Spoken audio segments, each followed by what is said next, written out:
Welcome back to another edition of the Stars and Stripes Cricket Podcast presented by DreamCricket. I'm your host, Peter Della Penna, and on today's show we have the former mayor of Morrisville, North Carolina, Mark Stohlman. Few people have really taken to cricket like Mayor Mark. If you've seen him in person, you would know what I'm talking about, and he's a treasured member of the North Carolina cricket community. During his time as mayor, he was influential in spearheading the completion of the Church Street Park cricket field that hosted the ICC Americas T20 World Cup Qualifier sub-regional in September 2018. But there's a lot more to Mark Stohlman besides that. He'll talk about his journey into cricket and why he has continued to be such an avid supporter of the game into his 60s and continues to play and volunteer and umpire and do all sorts of things, anything he can to help cricket in North Carolina and America. Today's edition of the Stars and Stripes Cricket Podcast presented by DreamCricket is also sponsored by Moosa Cricket Stadium, the first and original turf wicket facility in the state of Texas. For more information, call 713-534-2195.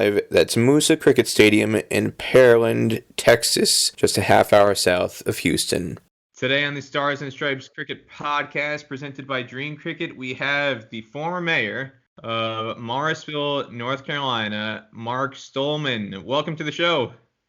Thank you, Peter. It's good to be on the show. I appreciate you guys reaching out to me. I always love to talk about cricket. I know. Judging by your social media timeline, that is 100% true. Pictured at different cricket events in and outside of North Carolina with your India jersey on. Very proudly. You've got your Triangle Cricket League jersey on today, so you're not just a fly-by-night cricket fan, cricket player. You're all in. I'm totally all in. This is it's an addiction picked up very late in my life. It's been a whirlwind for the last 5+ years being this involved in cricket. What a wonderful sport! Great fans, great players. I'm just absolutely thrilled to be a part of it in a growing region like North Carolina. And part of that growth in North Carolina, you were quite instrumental in the Church Street Park project, most well known for the ICC Americas T20 World Cup Qualifier that was hosted there in 2018, September 2018. It was right after a hurricane as well. Yes, literally. That just actually highlighted how impressive the facility was in terms of the drainage and just all the infrastructure, because when I landed in Raleigh a couple days earlier, half the city was flooded. Half the city was underwater. Yeah. On the drive home from the airport, there was standing water. Certain places you couldn't really drive, and the rain was still coming down. The remnants of the hurricane were rolling through. I remember going to the ground when the rain finally stopped, and there were puddles galore, standing water outside the boundary, water inside the boundary. But by day one of the tournament, you would have had no clue that a hurricane had rolled through just days earlier, because the drainage was magnificent. The ground looked spectacular. The tournament went off once it began without a hitch. Yeah. It was really just a phenomenal event, not just from the facility standpoint and how well it held up in spite of the conditions, but the community support. You were front and center throughout the week in a volunteer capacity, and so many other volunteers. I've never really seen anything like it in U.S. cricket. Just the community spirit of Morrisville was phenomenal to see. What are your memories of that week? I guess starting with the hurricane, going through to the end. It was interesting because leading up to it, obviously, we had a little bit of a window leading up, a couple months worth of ramp up to get the pitch tuned up to international standards. All the preceding winter, we had a lot of issues trying to get proper clay out of, it was from the Indianapolis area. We were trying to get clay. The trucks were breaking down. The bulldozers were breaking down. We ended up having to bring bags into Morrisville, truckload after truckload after truckload, and getting those onto the pitch and proper compaction, getting the field ready. And just when we thought everything looked good for the tournament, out on the horizon, the thing about hurricanes are you know about them about a week ahead of time. They can go almost anywhere once they get started. But the stress of seeing it just take a bullseye right towards us, it's very stressful when you have that many international teams coming to Raleigh, trying to coordinate that many people, vendors, players, spectators, everything. You name it, we were going to be in trouble. There was over 20 inches of rain as part of that system in the Raleigh area. Luckily, it kind of did a little loop around Morrisville proper. As you mentioned earlier, the volunteers are the ones that saved the day. Triangle Cricket League is our local organization, all volunteer run. They came out with everything from super soakers, whatever they're called, to towels and brooms and everything else to get that field in working order. The town of Morrisville has a great public works and parks department that was right there with us the whole time. It took an absolute village to get that grounds ready. And then we were blessed with 5-6 straight days of beautiful weather after that. So a little bit of timing, luck, you'll see throughout my journey in cricket. There's a lot of luck involved, and timing is always something that sometimes happens in your favor, sometimes not. In this case, the timing was perfect. We had huge crowds out there, and when you were there, Peter, I know that you were impressed with the amount of local community support. Sometimes upwards to 2,500 people would come out to see these matches, and they were treated to some unbelievable cricket, particularly the USA and Canada matches. They went down to the last over, sometimes the last ball. It was an amazing event, and 2.5 years later, and people are still talking about the T20 qualifiers in Morrisville. And it's understandable why, because it was such a phenomenal event, not just for the on-field action, especially those USA and Canada matches, but everything else that was a contributing factor to the event with the community support and merchandising. I've got my Triangle Cricket 20 World Cup qualifier t-shirt on. There you go. Which was a rarity at a U.S. cricket event to be able to buy something to take home and have as a keepsake for the event. And there were just so many aspects that we'll get into a bit later on.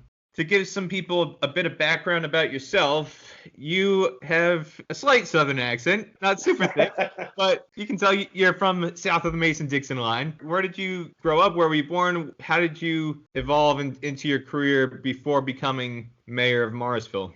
Yeah, good question. It's funny when I'm playing cricket, I do get asked regularly from folks, "Where are you from?" And I think they're expecting, South Africa, England, Australia, something exotic. Join the club. Yes. And I think they're disappointed when I say, "Listen, I'm from Washington D.C. Right on the Mason-Dixon line, or a little bit south of that." But the great cricketing hotbed of Washington. Yes. So I think I disappoint a lot of people when I don't have a really cool accent. But I have a passion that I hope transcends all those boundaries. My background, as I said, I grew up in Washington, D.C., came from a pretty large family. I have 5 brothers and sisters. My dad was an architect. My mom was a very saintly mother, taking care of us all. Grew up playing a lot of traditional U.S. sports, baseball, softball, touch football, things like that. Was pretty competitive my whole life. Never really played, though, truly at any sort of league level in any sort of sport. What I lack in stature, if you've met me, I'm not 6'1" or anything like that. I used to be able to make up in speed. I used to be very, very quick, and unfortunately that's kind of gone. So the 22 yards I have to run between the creases is just enough. I can still hit the ball, so I can still play some competitive cricket. But growing up, I grew up in D.C., very international town, but honestly didn't know how to spell cricket growing up. It just didn't exist in where I was. Even throughout high school and college, it wasn't until I came down to North Carolina in the early 90s to go to grad school at University of North Carolina at Chapel Hill. I started getting the sense that there's a bond that is really driving a lot of folks to this area. In Morrisville, North Carolina, we have probably about 35% South Asian population. And a lot of that was created through the high-tech jobs that we have nearby in Research Triangle Park. So for the last 30 years or so, this region has been growing from an international standpoint. So Carolina has turned into a hotbed of really international people coming here from all throughout the world, particularly South Asia. And with that, kind of before I became mayor of Morrisville, there was a great sense of community. The temples were growing, the great Indian restaurants were developing, and also their love of their national sport, cricket. Luckily, Morrisville was able to convert a lot of baseball, softball, soccer fields over to cricket at the request of the Triangle Cricket League. Probably about 10 years ago, this started our journey to where we are today. Morrisville was, I'll give them a lot of credit for kind of doing something that a lot of communities still don't want to do, and that's put a pitch in the middle of a soccer field or put a pitch in the outfield of a baseball diamond, because it's different. They really don't know the sport. They don't know how great it is and how much support there is for it in this area.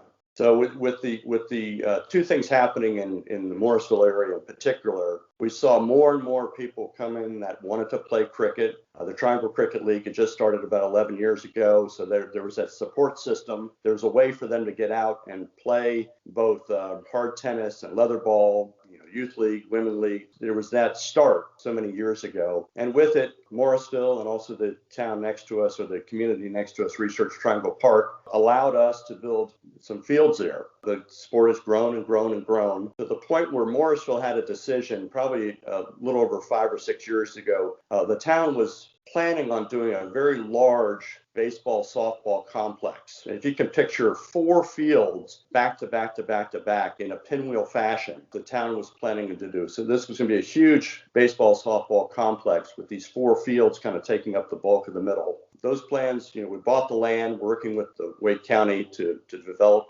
that park. And sort of around the same time, we saw most competitive baseball and softball folks were going to West Raleigh and to Cary to get into really competitive baseball. Morrisville was good, but we're a small town. But we did see that flight of the really good players out of our town to Raleigh and Cary. And we also saw the growth of cricket happening at the same time. Kudos to Morrisville. They elected to, let's scrap the plans of this 4 baseball field pinwheel park and turn it into a large multi-use field. And by the way, it's close. It looks like it's going to maybe be in the shape of a cricket field. Let's make it the proper dimensions. So all those things kind of happened around the same time, where the town shifted gears, made it into a multi-use field that had the dimensions of a proper cricket field. And that was the birth of Church Street Park. And it was around probably about 4 years ago in that fashion. During that time, you met the great Alvin Kallicharran, the old West Indies World Cup champion. He was one of our greatest supporters here in Morrisville. He lived here, would instruct cricket to the youth. And so he was a part of our Triangle Cricket League family. He made a connection with the ICC to come visit Church Street Park. This was probably at least 4 or 5 years ago. And when the ICC came out, I was mayor at the time. We met him out on the Church Street pitch. And at the time, the pitch was a joke. I mean, it was pretty much looked like the rest of the outfield. There was no proper pitch. I think they tried to put some sand in a rectangular area to create something that resembled a pitch, but I'll say it was a dog. But the ICC was really impressed with what Morrisville had done. The size of the grounds were perfect, and it had the support of the town. So they made some recommendations on if they kind of challenged us. They said, if you can get this pitch in proper working order, we'll give you the expertise. We'll get Dave Agnew here from New Zealand, by the way, Australia. We'll get him here. You put in the money. We'll give you the instructions on how to get a proper pitch in order. We'll think about giving you a T20 qualifier one day. So that was kind of our marching order. The town got behind us. TCL got behind us. We flew in Dave Agnew to help with the pitch prep. It took about a good 6 months to dial that thing in, to get it the proper working order. And ICC came back. They said, yeah, you got to do this, this, and this. We had some of the sloping off on it, but the basics were there. So we dialed it in further, got it to their standards. And I think it was about a week or two before the T20 qualifier came, right before the rains came, that they gave their final blessing, that they said, this is actually a pretty good pitch that you developed. We're going to go through with this T20. So that was kind of the beginning of the story. Since then, the growth in cricket has exploded in this area. The Triangle Cricket League has some over 125 teams, 1,800 players in both youth, women, and men's leagues. There are probably about 17 grounds around the greater Morrisville, Raleigh area that can be played in. We're seeing pressures now from other groups besides Triangle Cricket League, which is fine, which is good. We're seeing people with some deep pockets wanting to invest in their own leagues. We had a group that invested in the minor league cricket, so that's starting up this fall. Actually, about 2 months it's starting up after a short preseason last year, sort of a preview season. But it's funny, you're getting so much pressure for more and more grounds. And I hear from other communities that is the problem, is finding enough grounds to support, which is a good problem to have. It's certainly better than we have all these grounds and no players. Makes the conversations tough. Morrisville's under a lot of pressure to open up to a lot of different groups, and they have to kind of do the best they can and stay within the community standards as far as keeping it a public park. It's been an interesting growth for cricket. All good stuff. We're all after the same thing, and that's just to grow the sport. For context, I want to put into context for people. You mentioned Cary and the baseball grounds proposal that was there for Morrisville. People may not be aware. In Cary, right next door to Morrisville, as part of the greater Raleigh-Durham area, Cary is actually home to a massive USA Baseball national training complex. Right. So you've got this state-of-the-art facility that's utilized by the governing body for USA Baseball. So it wasn't like they were starved of facilities in Morrisville. That may have helped play a part that we can do without 4 more baseball fields in Morrisville, literally right next door in the next city over. You've got the crown jewel for amateur baseball in America at the USA Baseball National Training Complex in Cary. The other thing you brought up, Alvin Kallicharran. A lot of people outside of North Carolina, a lot of people outside of the USA would be surprised to learn that Alvin Kallicharran is a resident of North Carolina, and that's not a recent thing. He's been a longtime resident of the Raleigh-Durham area, and my understanding is he actually married an American who was from the area, and that's part of why he settled down there. How long have you known Alvin? What do you remember of your first interactions of him, and what kind of contributor has he been to the cricket community, not just in Morrisville, but in North Carolina in general, in terms of helping to put cricket on the map there and get a facility like this project pushed forward? Yeah, he's affectionately known as Coach here. I probably met him really before I started playing cricket. So back when they were asking the elected officials to present the man of the match or flip this coin. So I kind of met him before I was into cricket. He struck me as, right off the bat, you shake his hand, and these hands have been through a lot. In the 70s, he must have broken every finger 5 times playing the sport. And so you could just tell by shaking his hand that this man has done his time on the grounds and he's put in the work. He just has an incredible air about him. He's very humble, but he has some fantastic stories. And when you sit down and talk to him about his time, and it hasn't always been easy for him. I mean, he went through a lot in his career, ended up playing a lot of county cricket in the UK. Just talking to him, you get a sense that he's been around the world, and he was in a very tough time in the 70s, being Indian in Guyana, taking the sport to a new level. And the West Indies, would love to get back to those glory days of the 70s, when they were winning the World Cup. I was just thrilled to death that he made North Carolina his home, and that he's shown so much interest in developing youth, particularly with his training. So I've kept in touch with him. I actually got a lesson from him about 2 weeks ago. After COVID, we had a very short season last year, and I got out and I was bowled, I think the first 2 or 3 times I got up within the first over. And I'm like, what am I doing wrong here? And so I said, Coach, can I come out and you can have the session with me in the nets? And he's very generous with his time. He refused to take any payment from me for these lessons. And I'm thinking, here I am with a guy who's won the World Cup a couple of times. He's an international legend, and he's giving me his free time to help me with my cricket swing. He's been a wonderful mentor. I consider him a brother more than a father figure, because I'll say we're both in our 60s. But he's a great guy, incredibly humble, but just full of great stories, kind of about the old days. I think what he teaches kids more than anything else besides this raw technique is sportsmanship, being yourself, playing within your own game, and respect for the game and for others that play it. Wonderful asset to our community, and we're truly blessed to have him here. And he is really the reason that we're getting so much love from the international cricket community and the ICC, and we've gotten so much exposure here. He's due a lot of that credit. You said you couldn't call him a father figure, but you do call him coach. Literally, yeah. He's your coach. Yeah. When I meet people outside of not on a cricket pitch or whatever, when we talk cricket and things, I talk about Alvin, and their eyes light up, and they always have a story about how they remember seeing him on TV or listening on the radio back in the day. And I said, he's actually in Morrisville now, and they just can't comprehend that we have such an asset here. So. And quite an asset he is, for sure. Just want to remind everybody today, the Stars and Stripes Cricket Podcast, presented by DreamCricket, is also sponsored today by Moosa Cricket Stadium, the original turf wicket facility in the state of Texas, located at 5515 McKeever Road in Pearland, 5 miles off the Bailey Road exit from State Route 288, half hour south of downtown Houston. Moosa Cricket Stadium includes fully enclosed locker rooms and change rooms, plus shower facilities after a day's play, as well as outdoor nets for all your training needs. Aside from the main turf stadium ground, there's now a second ground at the facility open for use. For more information, call 713-534-2195. That's Moosa Cricket Stadium. We're here with Mayor Mark Stohlman on the Stars and Stripes Cricket Podcast presented by DreamCricket, former mayor of Morrisville, North Carolina. What is your first cricket memory? I was invited to play some matches, and this is pretty much hard tennis is when I talk about my cricket background. We consider that kind of the softball of cricket. But and about how old were you, too, by the way? Well, it was only about 5 years ago, so I was 57.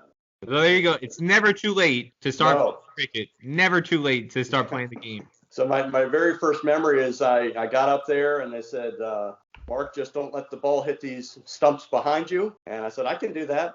I played plenty of baseball. And so I got up there, and in my traditional baseball swing, I swung at the ball, hit it. And they said, run, dropped the bat and ran like crazy. And they said, no, get your bat. And I ran back. They said, no, you don't have to get your bat. And so I think dropping the bat with a baseball swing was my first memories. And I look back now and think, boy, was that guy a bad cricket player? But I was like, I can do this. I can run 22 yards. I can field. I can hit the ball. So it had all the elements. What has taken the longest for me to realize are all the rules. And that's really part of the reason I got involved, was to learn the proper rules of cricket. And every day I kind of pick up something I didn't know before. Last season, I hit a ball. I didn't hear the umpire say no ball. So I started running to the other crease, and I saw the guy catch the ball. And so I slowed down, and I was congratulating him for getting me out. He goes, well, not yet. And so he hits the stumps, and he got me out that way. So I didn't realize that you could, the run out was a bad thing when you got a no ball free hit. So you live and learn. I've even gone to the dark side and I got my certification in umpiring. I'm looking at my next career after my playing days are over. I've been umpiring this year in between matches, and I really like that. I should send you a picture, Peter, but I dress up in I wear a white lab coat, white hat, coat and tie, the tie, white shirt, black pants. And they said, why are you dressing up like an old English umpire or British umpire? I said, well, they tend to respect you more, first of all, when you're wearing a tie. And believe it or not, you get less argument when you're dressed up right. So it seems to be working, and I am learning a lot, and I appreciate everyone's patience with me as I figure out, dead ball versus no ball and all that stuff. It's funny about umpiring, Peter, everyone's an actor. Every wicket keeper is more of an actor than the bowler, and you're always missing that little tip of the bat to the keeper catching it, the nick. It's amazing how they give up very quickly when you shake your head. No. They quickly go back to playing when they realize they didn't fool you. It's a very empowering position, being the umpire. Well, it's nerve-wracking. There's a lot of action there, and you don't, we don't have the instant replay, the third umpire. We're in our grounds yet. My rule is if I don't see it, I don't call it. Is one of my rules. I don't make up stuff, and I try to be fair with everybody. But if I don't see it, it didn't happen. So there you go. It's the way to umpire. 100%. Yep. Now, you mentioned playing, you mentioned umpiring. I've also seen you scoring. I remember in 2018, you were working the manual scoreboard at Church Street Park in the ICC tournament. So, again, you're all in. You're not just there doing a couple things here and there. You do everything with cricket. It's remarkable to see and appreciate. And one of the things you mentioned there in that last anecdote, which I think is really important for people to understand outside of the traditional cricket communities, or people who do belong to the traditional cricket communities, who are trying to recruit people or welcome people from quote non-traditional cricket communities, is the fact that you said you started playing right away without fully understanding all the rules. Right. And yet, or the laws, if we want to be 100% proper for cricket. But you told that story with a smile on your face. You could see the enthusiasm and the infectious passion you have for the game and how much fun you're having, just reliving the story and reimagining the story and retelling the story. And I think what frustrates me as an observer of the game at times is the fact that a lot of people from the quote traditional cricket communities get so caught up in this far-fetched notion of having this desire or this need to see somebody know 100% of everything about cricket Yeah. before they will let you or offer you an opportunity to pick up a bat and ball and actually step on the field and play. And if you don't know the LBW law from day one, and if you don't know pitching outside leg versus not pitching outside leg or pitching in line, and if you don't know the difference between stumped and a run out and hit wicket and all these other things, and like you said, dead ball versus no ball, and difference between off spin and leg spin and whatever, all you want to do is see the ball coming and try to hit it and have fun hitting the ball and being part of its environment. And yet at times I feel like a lot of people in the traditional cricket communities, they've got this elevated sense of cricket's importance, and to have somebody come onto the field who doesn't know everything about cricket from day one would somehow be undignified. If you remember those old, was it right guard or speed stick commercials with Marvin Hagler and Charles Barkley, and anything less would be uncivilized. Yes. And cricket, as wonderful as a sport as it is, sometimes this arrogance overwhelms newcomers to the game and almost pushes them away to a certain extent. In your own experiences, did you come across that at all? People who were turning their nose up at you, or who is this American and why is he here? And should we even allow him to play if he doesn't know everything from day one? And if we do allow him to play, should we stick him at number 11 just so he does sully the game, rather than just letting somebody learn through experience, trial and error? I've been around cricket now for 16 years. I'm still learning things on a match-by-match basis, that you see something new every day in cricket. You see something new every day in lots of other sports too. Cricket is not unique in this philosophical point of view of you experience something new. There's plays that happen in NFL games. I remember when Odell Beckham caught that one-handed catch on Monday Night Football a couple years ago against the Dallas Cowboys when he was still with the Giants, and nobody could believe this happened before. And then even in a cricket sense, it's going back almost a decade now, when Adam Voges, the first time somebody on the boundary caught the ball and they're falling over the boundary and they flick the ball back to a teammate who's coming across. Yeah. Nobody's ever seen that before. You're seeing something new in cricket. You see something new in these sports all the time. And yet cricket and cricket folk almost feel like, no, cricket has been the same since the 1700s. In 1844, the first USA Canada match, and the first Ashes Test in 1877. The sport does not change. The laws are the same, and you must know them. So just going back to the question, have you experienced this kind of self-important attitude towards you, and how have you dealt with it?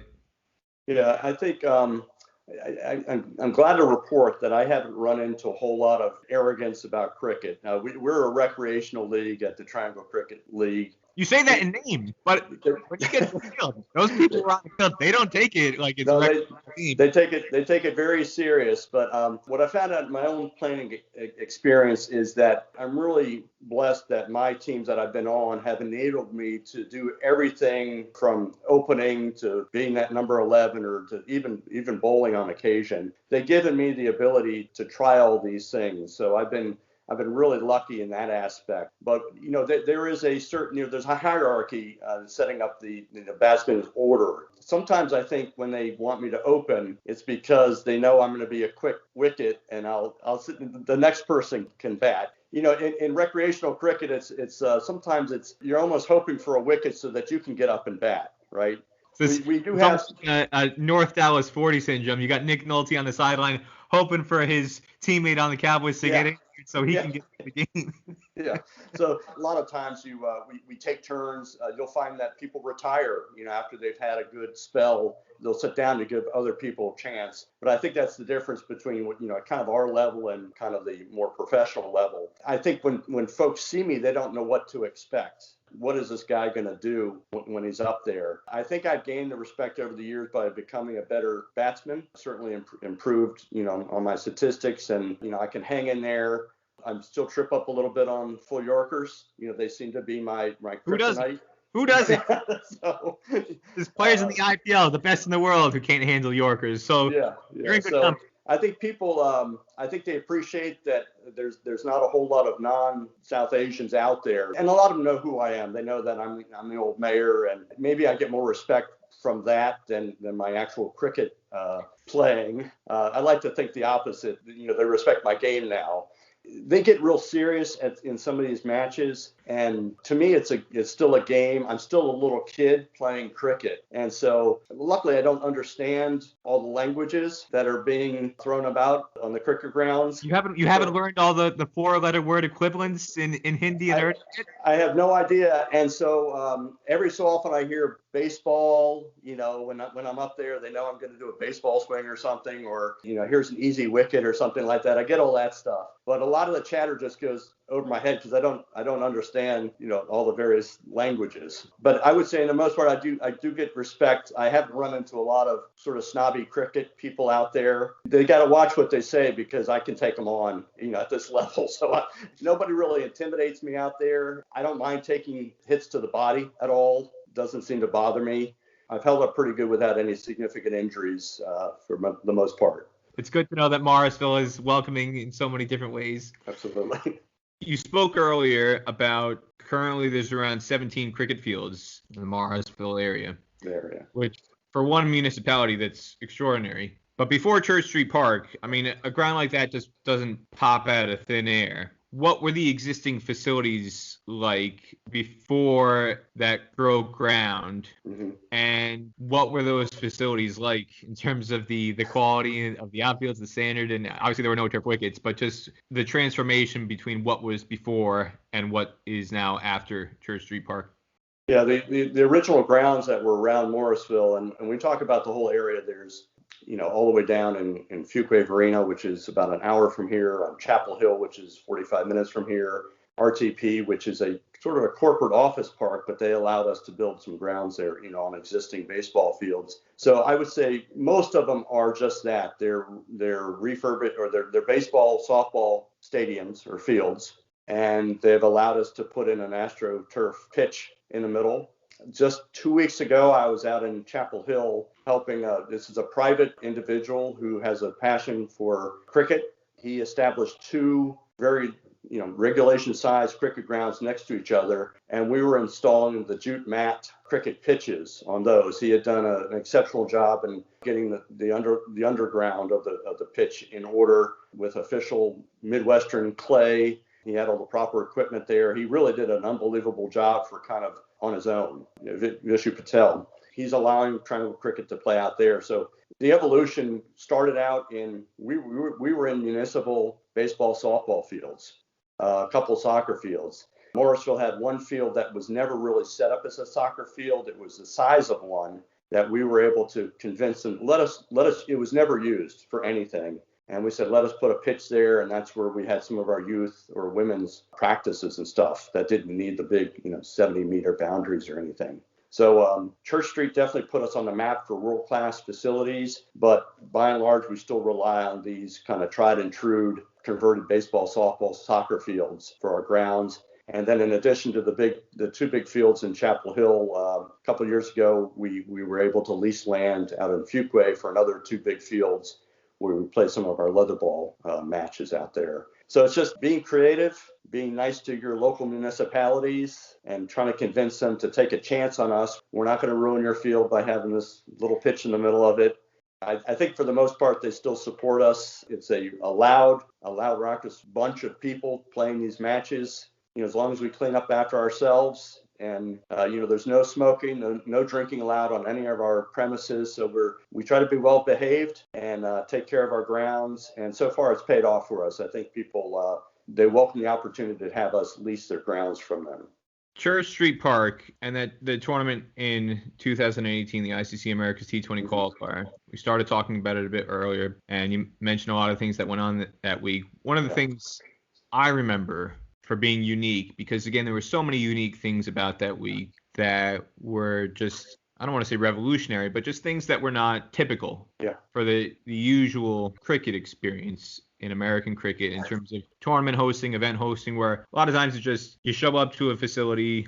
If somebody's there with a key to open the gate and swing the gate open and say, all right, there you go, you're on your own now, do what you need to do. And that wasn't the case. Starting from when the teams landed at the airport, there were welcome parties, not just for USA, but for Panama and Belize and Canada everybody got a big welcome, not just with signs, but there were flags. Country flag for Panama and Belize was sourced. I mean, so many things were just small touches, but subtle and significant touches were thought of to welcome these teams and make them feel special, like they were going someplace for a true international event. And even the players that arrived outside of those windows where the majority of the teams and players came in. I remember Ali Khan and Hamza Tariq, who were late arrivals from the CPL. The CPL had just finished with Trinbago Knight Riders, and they had won the title with Trinbago Knight Riders. They were the last two players to come in to Morrisville, and they came in on a flight that was after midnight, I think,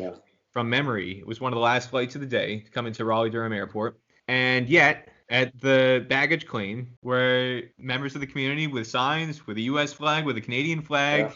Nobody had to worry about getting them to the hotel in the past. I remember there were instances for USA national team camps where I was, or international tournaments, where players came in on the last flight of the day. They might have landed at 11:30 or midnight, and I may have been on the same flight as some of those players coming from Newark Airport to wherever the venue was, and other players from the West Coast might have come in at the same time, and nobody was there to pick them up, and they were just told, well, take the shuttle bus, the free shuttle bus that the hotel is offering, and that might only come once an hour. And players are coming up to me saying, hey, Peter, can you give us a ride to the hotel and your rental? Like, okay, if you guys need it, I've got room. It's just me and my car. I'm not going to say no. Yeah. But it's just kind of unusual that I would be in a position, or a reporter or anybody else would be in that position, to drive a USA national team captain or other players to the team hotel because nobody bothered to arrange anything to get them to the team hotel, and they're just there all alone. That wasn't the case in North Carolina. Again, it was stressed to the players. If you need something, there's volunteers all around. We'll help you, whatever you need. One of the teams, or one of the group of players, will remain nameless. They frequented one of the gentlemen clubs quite often during the week, and word got out, and one of the tournament officials said, is it true?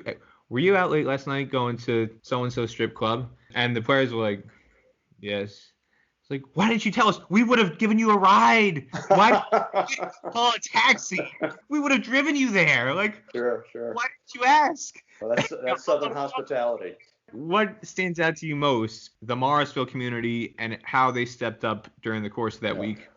Well, I tell you, Triangle Cricket League has such huge volunteer base, and we have a lot of support because each one of those players has a family that's also kind of a cricket fan. I think we realized early on that ICC can go a lot of places if they want to host a tournament. We felt like they were kind of taking a risk coming to North Carolina on the first big tournament on this brand new pitch, especially in the middle of the hurricane season. We understand that they have choices. Players have choices. ICC has choices where to hold these events. And we were very honored to be selected. And we wanted to go over the top to make people feel at home and to have them go back to Belize or Panama or Canada or throughout the U.S. and world and say, you know what? North Carolina knows what they're doing. They hosted a great tournament. They treated us like royalty. And so we did it because we wanted to. We were thrilled to have these teams here. We wanted to make them all feel at home. So we bought the country flags, and we had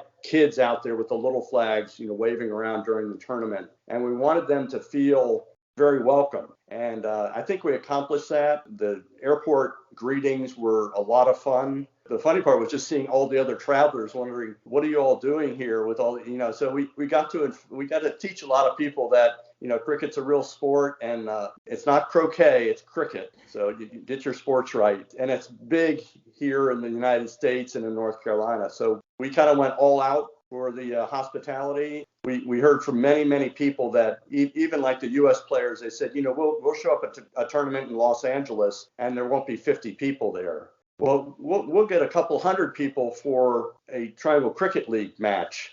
We had a lot of people for our minor league team last year that did some exhibition games. And then we talked about earlier, 2,500 people for these games for this qualifier was just unbelievable. And the energy was electric, and the fans fed off of it. The players fed off of it. And, I think it's going to be remembered as one of those kind of turning points in really U.S. cricket.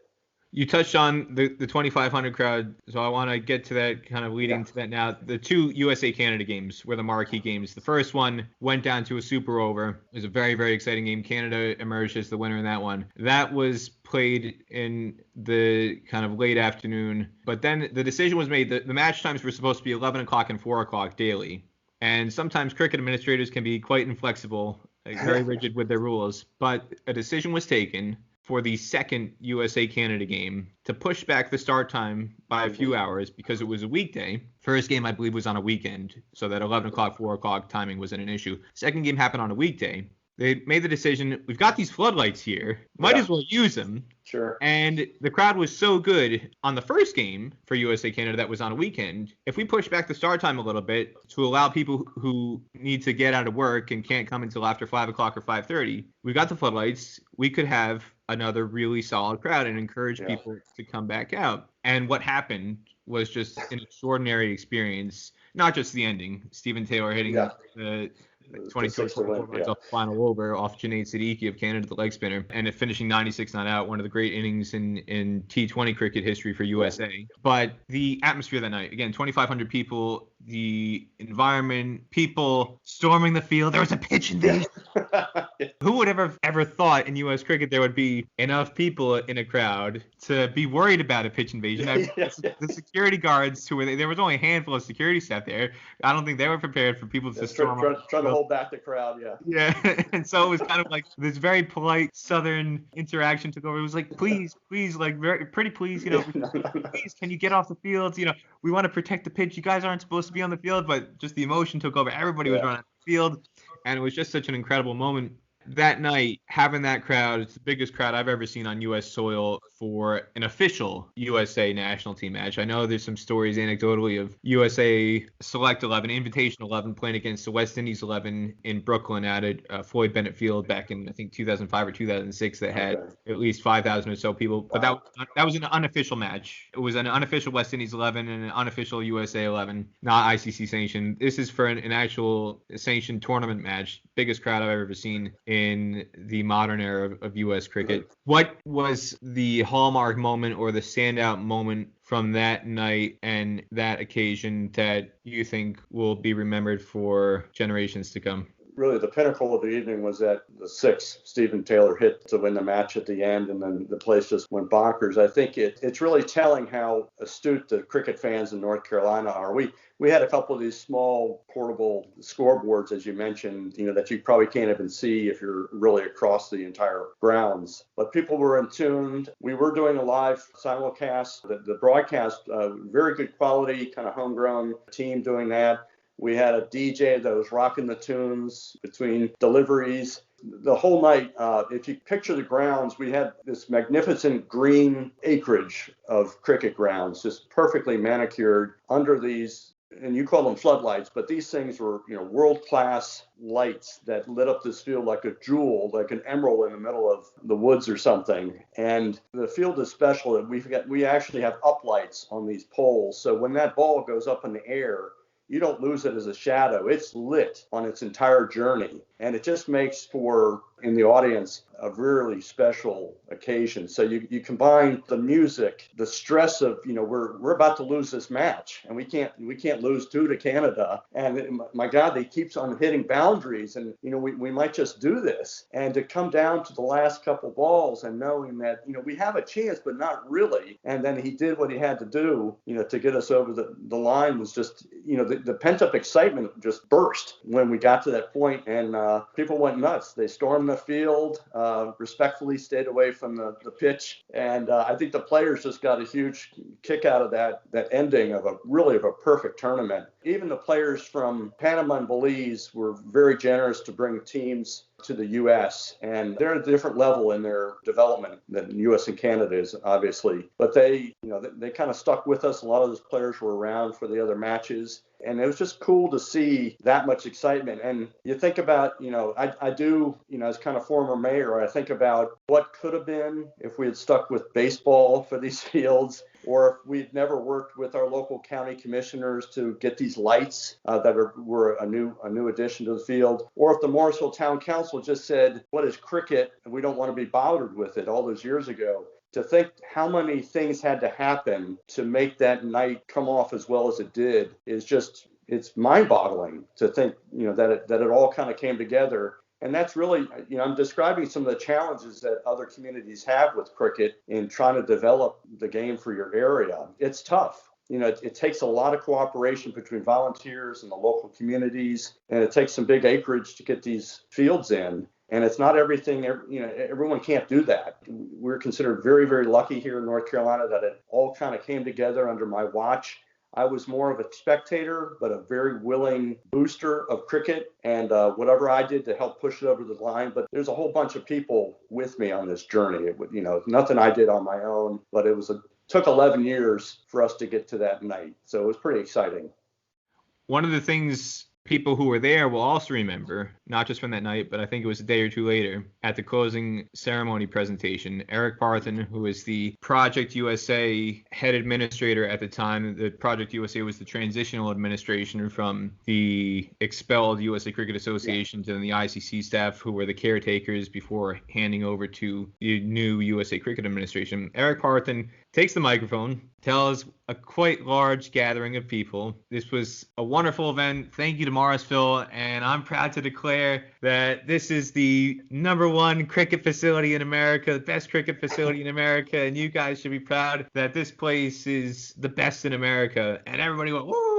Everybody going nuts. And coming out of that moment, I think the expectation was, but from a lot of people, not just in Morrisville, but outside of Morrisville, that this was just going to be the first step of many more events, bigger and better things. And yet, that's not just the first event that Morrisville has hosted in terms of an ICC event. It's also the last event that Morrisville has hosted as a ICC or USA international event. And I think that it's just really unfortunate how things have unfolded. The ICC had announced in May of 2019, just after USA had gotten ODI status, that Church Street Park was going to be the designated host site for USA's first ever home ODIs later that year in September, contingent upon the venue being certified for hosting ODI matches. And then very late in the summer, very kind of quietly, the venue was switched to Lauderhill in Florida. And the reasoning behind that is still kind of very vague and obscure to a lot of people.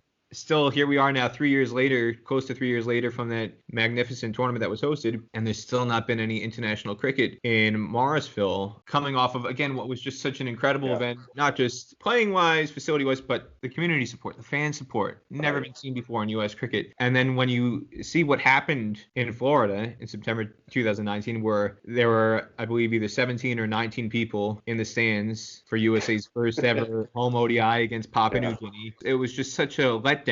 Yeah. And I want to ask you, from your perspective, again, as a former mayor of Morrisville who helped drive some of these cricket initiatives, how do you respond and how do you react to the fact that you haven't been given an opportunity as a city, as a venue, to host any further ICC events or USA ODI series, home series, tri-series? And what do you think needs to happen to bring that level of cricket back to Morrisville? Yeah, that's a great question, Peter. I think what I learned being the mayor is that things take time. You do have to be patient especially when you're dealing with two kind of bureaucratic organizations, one being the town of Morrisville, which has been really a good partner in this, but this is a public facility. This is a taxpayer-funded facility. So it takes time to get, I would say, some enhancements done to that venue. On the other side, you have the ICC USA, and I'll throw in ACE, as part of the folks we're talking to. When you get two sort of bureaucracies together, I think it can take even longer sometimes. So I'm trying to be fair to all those parties I just mentioned. I think their heart is in the right place. I think sometimes it just takes a little while to see the results. I know behind the scenes that there have been additional talks about what we can do, what investments can these other groups, whether it's ICC, USA Cricket, ACE, what can they bring to Morrisville so it's not all on the taxpayers' back to develop some of the additional facilities that we need there. The grounds are gorgeous, the lights are nice, the field is perfect, but we need things like stands. We need proper changing facilities. We need some practice nets and things like that you don't have to drive 5 minutes to get to. So there's a lot of things the town knows it needs. There's a lot of things that the cricket bodies know that we need. And I think we're working towards that. It may seem like nothing's happening, but I think the fact of the matter, it is happening. I'm totally confident we will see some of these international level competition tournaments back in Morrisville. You can't take away from our facilities. We'll get the crowds there. The players like us. I think we've proven we can host a tournament. So it's just a question of finding those right elements come together. We've made some strides, as you know, we were awarded a minor league team, the Morrisville Cardinals. We had some really good crowds there last year, even in the middle of COVID really shut down those facilities from outsiders, but yet we managed a couple hundred people that snuck in to watch, them play Atlanta in some matches. And they were actually really competitive matches, and it was kind of fun to watch them. Their season starts up in late July this year. I was talking with some of the people from minor league cricket. We're on the docket to host the finals this year here in Morrisville. So I think there's, while it's not, ICC T20, we are making some strides in the right direction. Hats off to the people that put in the money for the Cardinals and are developing that whole team. We're very excited about that. Morrisville's never had a professional team before, and we're getting one, because of Church Street Park. All right, Mark, time for the best 11 questions. Try and do a rapid fire. Try not to think too hard about this stuff. 11 questions, cricket and non-cricket. See how you go. You ready to rock and roll? Yeah. Do you have a mute button or something in case I need to be muted? Here we go. First question. The nicest or the best cricket ground experience you've had as a player or a fan? Well, Church Street Park, of course. Just a bit biased. Just a bit biased, but no, what a ground. Your favorite place to eat out on tour, or it could be a chain, fast food, it could be just a specific restaurant, your favorite place to go out to when you're in a different city outside of Morrisville? Oh boy, I love to find brew pubs. They seem to have the best food. Haven't gotten to travel a whole lot in the last year, but give me a brew pub and I'll be happy. Your favorite cricketer of all time? Alvin Kallicharran. Are you kidding me? Coach. Your favorite non-cricket athlete of all time? That's a tough one. I grew up in Washington, D.C., and the Redskins, back when I was growing up, they won some Super Bowls. So when I think back on the Fun Bunch and the Diesel and the Hogs, those Redskin teams from the 70s and 80s, I liked a lot of those players. And I was a rabid Redskin fan before I became a Panther fan. Who is your go-to quarterback if your season is on the line? Are you going for Joe Theismann, Doug Williams, Mark Rippon? Which one are you choosing? Well, I'm going to go further back. I'm going to go to Sonny Jurgensen. Oh, who that is further back. Way back. I met him at a bar. Actually, there's a place called the Touchdown Club in D.C., which was kind of the Redskin hangout. I was told that if I went in the bar, I could meet Sonny Jurgensen. So that's where I met my idol. Your favorite non-cricket sports venue? What's your favorite stadium to watch a game in? Without a doubt, PNC Arena, where the Carolina Hurricanes play. Hockey is truly the sport to be seen in person, and the Caniacs and the Hurricanes, there's nothing like them in the world. I grew up as a big ice hockey guy. I played ice hockey. I was probably one of that and tennis were the two sports I stuck with longest growing up. Grew up as a New Jersey Devils fan during their 3 Stanley Cup runs in 95, 2000, and 2003. Went to a couple playoff games. Like you said, there is nothing like watching an ice hockey game in person. There's a lot of other sports I like watching on TV, but in person, the in-person experience watching an ice hockey game, it just doesn't compare to anything else. The speed of the game, the athleticism, everything that happens in an ice rink, it doesn't translate very well to TV. The skill of those players is amazing. They'd be good cricketers, actually. You know that? Part of my skill set in terms of transferring to cricket comes from ice hockey. Again, you're playing the puck off the ground level surface, off the ice. And so, the slap shot technical motion is very similar to a cover drive. And just the way you kind of hold the stick, you don't hold a baseball bat like that. Yeah, maybe we'll discover the next big wave of Finnish and Swedish cricket players. Call up Ron Francis. There you go. All right, your favorite. We might be going to the Hurricanes again here. Your favorite sports moment in North Carolina state history. That could be college sports, could be UNC basketball, football. It could be North Carolina State, could be professional sports, could be cricket. What's your favorite moment in the state of North Carolina in sports history? I would say it was 2006, actually seeing the Hurricanes win that Stanley Cup in person after they were dominating the Edmonton Oilers, and Edmonton came back and won a couple games at the end. They were forcing a game 7. To be there at the arena when they won, it's literally 8 months of stress at once is gone in a flash. We were lucky that we had the ability to see the cup that night and drink out of it. Couple months later, it came to our neighborhood, and the kids ate ice cream out of the Stanley Cup. So a lot of fond memories of that run. And I would say overall, that was my favorite. I'm a Tar Heel, so I've been really blessed with some good basketball also. But the Stanley Cup in '06 was an amazing ride. Are you a Coke or a Pepsi guy? I'd rather have a Mango Lassi, to be honest with you. I don't drink sodas anymore. I was told that it's not good for you. So I'm trying to stay healthy, and I want to play cricket. My goal is to play cricket till at least I'm 70. I got to cut out the sweets to do that. Straight bat for the high fructose corn syrup. Yeah, exactly.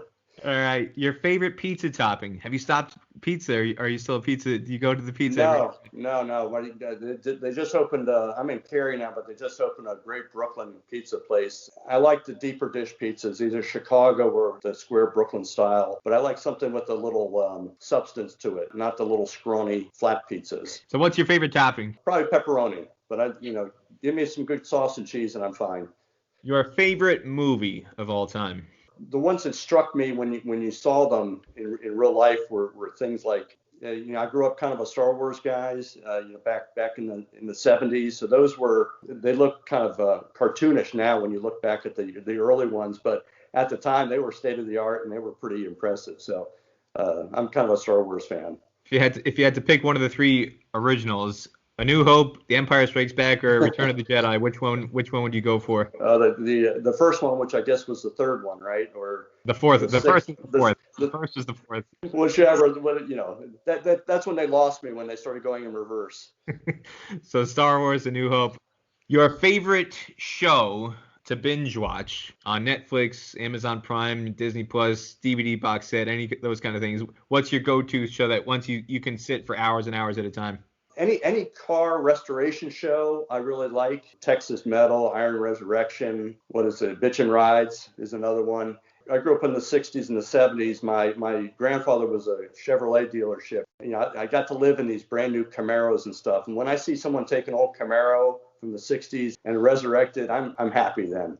All right, last one. This is a Raleigh, Morrisville tailored final question. All right. The best cut of beef on the menu at the Angus Barn. What do you go for? The bone and tomahawk, the Chateaubriand, prime rib, the filet mignon, the T-bone, the ribeye, or the New York strip?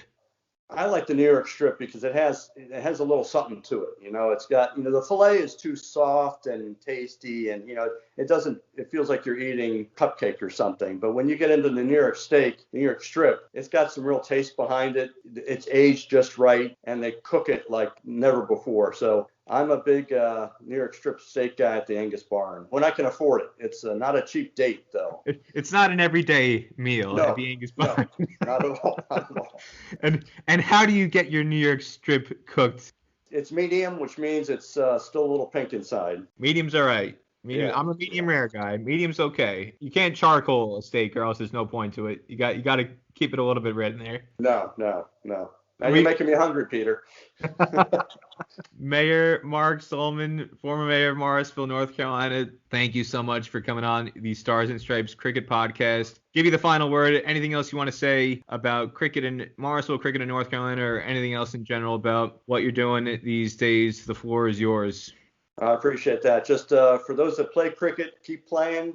Those that want to play cricket, start playing. And those that want to watch cricket, come to Morrisville. We'll have a lot of cricket for you to watch.